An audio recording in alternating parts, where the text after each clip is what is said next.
আসলে ইরান এবং ইসরায়েল যুদ্ধের খবরের কারণে আমি দেশের নিউজগুলো আপাতত পড়ার সময় পাচ্ছি না, কারণ আমার কাছে মনে হচ্ছে যে এই নিউজগুলো একটু করি।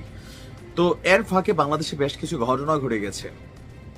এনসিপির অবস্থা দেখেন, এই যে টকশু গরম করা নেতা তুষার ভাই, ওনাকে নিয়ে এসব কি বের হচ্ছে, কি লাগা মানে কি এরকম ওয়ার্ড ওয়ার্ড বেটের হইয়া পুরা একটা মানে ছিন্নি ছাড়া অবস্থা আর কি, সিন্নি ছাড়া অবস্থারই বলে জানি না। আপাতত দলীয় কার্যক্রম থেকে বিরত থাকার নির্দেশ দেওয়া হয়েছে। তো এনসিপির মোটামুটি এই মুহূর্তে খুবই বাজে একটা অবস্থা চলছে।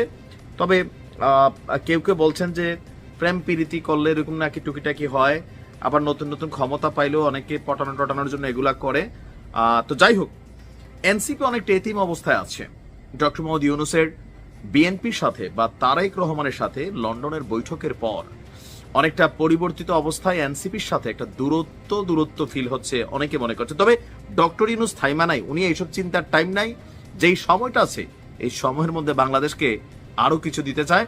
আর ডক্টর ইউনূস সরকারের এই যে অর্জনটা, আমি খুবই খুবই ধন্যবাদ দেই। হাজার হাজার না, লক্ষ লক্ষ বাংলাদেশি আজকের দিনে না, আগামী দিনগুলো